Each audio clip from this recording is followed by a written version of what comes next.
Wonderful. Good job. Keep it up. Right. So now we're going to look at that very, very powerful concept called neutralizing risk or closing the sale. The biggest challenge we have is as long as someone perceives there to be a risk, they will never buy. So risk is that single thing that stands in the way of closing any sale. So what we're going to look at doing in this module is understanding how to identify risk, understanding how to neutralize it, and ultimately closing sales.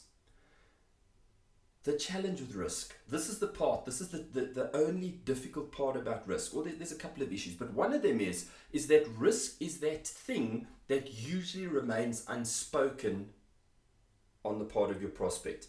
Barriers, they'll raise. People will raise barriers as objections, but risk sometimes is that thing that remains unspoken. So that's what we're going to learn how to do in this module, is how to uncover risk, identify it, look for those signals, identify risk, and then ultimately neutralize it. Because sales can only ever happen. You can only ever sell to somebody once you neutralize the risk. As long as somebody perceives there to be a greater risk than the reward they're going to get for buying your product or service, they will never ever buy it.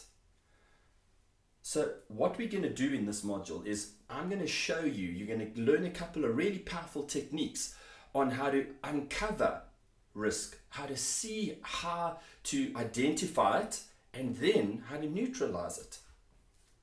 Because once you can remove risk, or should I rather say neutralize risk, because you can never remove it completely, but you can neutralize it in the mind of the prospect.